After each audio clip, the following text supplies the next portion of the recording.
sing dadekno sempit rezeki itu banyak yang menyempitkan rezeki itu banyak. Jadi rezeki itu beda dengan uang ya. Berkali-kali tak terangkan. Rezeki itu berkaitan dengan lapangnya hati. Rezeki itu dari kebermanfaatan harta yang kita miliki, itu rezeki. Harta banyak tapi nggak manfaat, itu belum tentu rezeki, itu afat. Jadi hal-hal yang menyempitkan rezeki itu sudah banyak dibahas oleh ulama-ulama salafun shalih. Termasuk di dalam kitab Ta'limul Muta'alim Ibrahim Az-Zarnuji. Sama ndak bertanya, aku nyapu bengi-bengi kok diseneni koncoku jarene nyempitno rezeki. Apakah benar seperti itu? Yang menyempitkan rezeki itu banyak. Di antaranya yang menyempitkan rezeki adalah pertama berbohong. Berbohong ini salah satu hal yang menyempitkan rezeki. Banyak hadis yang menceritakan bahwa dengan kebohongan itu akan menyempitkan rezekimu. Mungkin dengan berbohong kita mendapatkan uang, tapi hatimu sempit, kamu akan banyak ditinggalkan orang, sehingga ketika hatimu sempit dan banyak ditinggalkan orang, otomatis duitmu juga nantinya sempit. Jadi yang pertama, hal yang menyempitkan rezeki itu berbohong. Kemudian yang kedua adalah wakadza naumus subhah yamna'u ar-rizqa.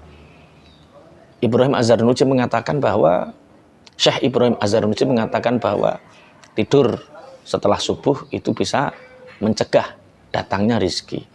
Terus bok bantah, aku turu bar subuh terus, bukti ini duitku akeh. Yang kita bahas rezeki bro, yang kita bahas itu rezeki. Orang yang tidur habis subuh, kenapa rezekinya tercegah? Dia kehilangan momentum keberkahan waktu setelah subuh. Dia kehilangan momentum, semangat ghirah menikmati kehidupan ini.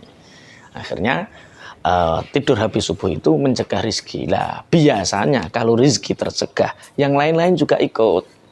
Uang bisa banyak, tapi hati sempit. Atau nanti setelah hati sempit, uangnya ikut sedikit. Naumus subhah, tidur setelah subuh. Kemudian wakathratun naumi turisul faqra. Begitu juga dengan urip kok turu klimprak-klimpruk, klimprak-klimpruk. Akeh turu iku nyebabno fakir. Jadi orang yang rezekinya banyak itu orang yang punya ghirah, semangat kerja, etos kerjanya tinggi. Semangat. Bukan orang sing kakean turu. Wa faqrul ilmi, wong kakean turu iku di samping fakir harta, dia juga fakir ilmu karena menyia-nyiakan waktu, terlewatkan begitu saja. Dalam sebuah syair, alaisa minal khusrani anna layaliya tamurlu bila naf'in wa tuksaru min umri. Jadi banyak sekali orang yang hidupnya rugi karena apa? Waktu berlalu dalam hal yang sia-sia, tidak ada manfaat. Iku tegese kanggo wong sing akeh turu. Kemudian wan naumu uryanan. Sing nyempitno rezeki ku turu udo. Dadi nek turu nganggo celana atau nganggo sarung, aja sampai turu dalam keadaan apa? Telanjang. Itu menyebabkan sempitnya rezeki. Wal baulu ahrinan, sama. Ketika kencing kita lepas total. Artinya kencing di tempat yang terbuka. Bukan kencing yang di tempat tertutup. Kencing yang di tempat terbuka dan dalam keadaan telanjang sehingga orang lain bisa melihat, itu bisa menyebabkan rezeki kita sempit. Sempit itu ya hati nggak bisa bahagia, uang nggak bisa banyak. Itu ketika kita di tempat terbuka, biasanya supir-supir yo mudun kotrek langsung tur. Dipraini onong neng pomono WC, neng pomono toilet, mampir masjid ada WC, di situ ada toilet. Kandani cito sak bature. Mudun ke mobil kok langsung tur. Itu menyempitkan apa? Rezeki. Kemudian wal aklu junuban. Makan dalam keadaan junub. Jadi nek bal-balan karo bojone iku kalau ingin makan wudu dulu baru makan, atau lebih baik mandi dulu. Kalau mandi kesuwen ya wudu saja baru makan. Jangan sampai makan dalam keadaan junub. Makan dalam keadaan junub itu bisa menyempitkan apa? Rezeki. Wal aklu muttaqian ala jambin. Tidur makan dalam keadaan senden yang lambung, turu. Jadi mangan karo bu, makan sambil rebahan. Ini terutama mak-mak yang kaum rebahan. Jangan makan sambil tiduran. Itu bisa menyempitkan apa? Rizki. Kemudian watahawunu bisukutil maidah.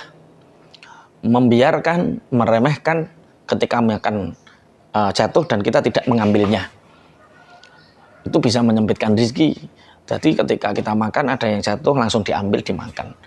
Karena kita bisa lihat petani itu menanam padi dengan membajak sawahnya dulu, mengairinya dengan penuh tetes keringat, kemudian merawat sampai 3 bulan, panen jadi padi kemudian dipanaskan, kemudian diseleb jadi beras kok tekongone sampean trimo terbuang tercecer. Makanya menghilangkan keberkahan itu sendiri.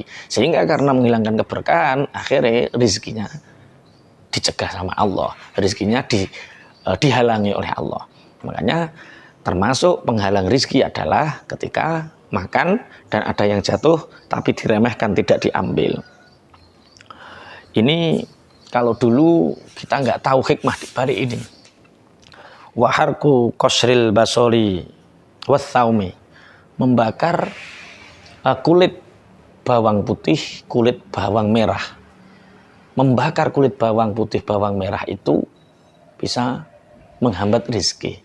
Ini hikmah di balik ini saya nggak tahu apakah budaya orang zaman dahulu atau Imam Syekh Ibrahim Az-Zarnuji ini mengambil hikayah dari mana, kita juga nggak tahu. Tapi kalau saya lebih percaya ulama, lebih percaya qadhi seperti Syekh Ibrahim Az-Zarnuji daripada tidak mempercayainya. Karena ini otomatis beliau di dalam kitab Ta'limul Muta'alim ini sudah sangat diperhitungkan pernyataan beliau ini. Apa hubungannya rezeki karo bakar bawang, kulit bawang merah, kulit bawang putih? Wallahu a'lam. Saya juga nggak tahu. Tapi saya sebagai santri belajar sama kitab-kitab beliau yang sudah berusia ratusan tahun, ya tetap saya menghindari itu. Karena melakukan itu sama halnya menjadikan rezeki kita terhambat. Mungkin kalau sampah kan ya kulit bawang itu kan termasuk sampah organik ya Mas ya. Dan sampah kulit organik otomatis ya jangan dibakar, tapi ditanam sehingga dengan tanah menjadi subur.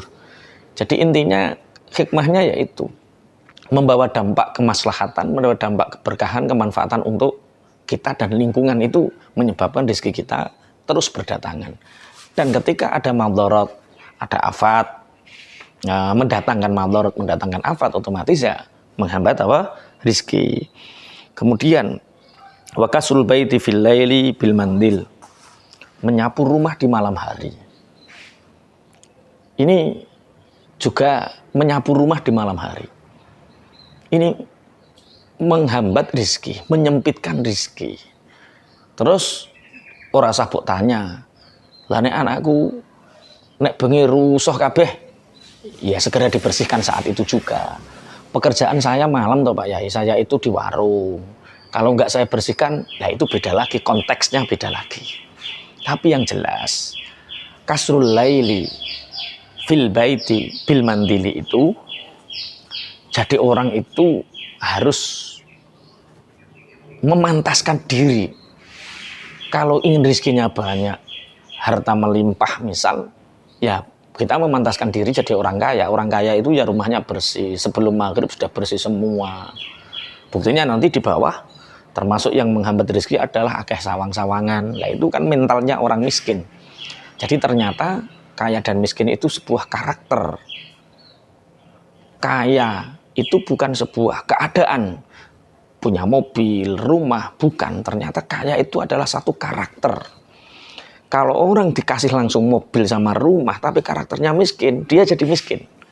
Makanya menyapu rumah di malam hari menyebabkan kemiskinan, menghambat rezeki, itu berkaitan dengan melatih karakter kita sebagai seorang santri untuk selalu resian, untuk selalu memantaskan menjadi orang kaya. Guys, tapi omahku nek bengi kaya kapal pecah, wong anakku telu cek cilik-cilik, ya setelah mereka tidur ya dibersihkan lagi. Itulah mental karakter orang kaya. Tapi karakter orang miskin, roh kotoran ya biasa, roh omah kotor ya biasa. Nah, itu berarti kamu tidak memantaskan diri. Kemudian masih banyak. Watarkul kumamati fil baiti, meninggalkan sang-sang melanding neng omah. Sang-sang melanding ki opo bahasa Indonesia nih? Opo sawang. Nah, ada sawang-sawang di rumah ini, rumah laba-laba. Nah, itu kan karakter ini. Ini berkaitan dengan karakter, mentalitas. Oh, wong sugih iku omahe resik. Rezeki iku nek omah resik gampang moro, seperti itu. Tarkul gumamah fil bait. Kemudian wal masyu qudamal masyayikh, berjalan di depan guru atau orang sepuh, orang yang lebih sepuh. Santri berjalan di depan kiainya. Kemudian anak berjalan di depan bapak ibunya. Istri berjalan di depan suaminya. Nah, ini semua satu akhlak yang tidak boleh dilakukan, karena sekali dilakukan itu akan menghambat rezeki, hilangnya keberkahan. Ya namanya santri jalannya otomatis di belakang masyayikh. Namanya anak jalannya di belakang orang tua. Lah istri jalannya ya di samping sebelangkah sedikit suami. Kok neng ngarepe cenanalan neng ngarepe itu bisa menghambat apa? Rezeki. Nah, sementara ngono dhisik ya Mas ya. Jadi sudah banyak. Jadi memang di beberapa kitab salaf seperti dalam kitab Ta'limul Muta'alim karangan Syekh Imam Ibrahim Az-Zarnuji ini ya menerangkan tentang banyak hal-hal yang menyebabkan sempitnya rezeki kita, hal-hal yang menyebabkan sempitnya rezeki kita. Iki aja dilakoni. Sampeyan nglakoni iki rezekine sampean sulit. Lah apa yang mendatangkan rezeki sok-sok dibahas maneh. Sok-sok.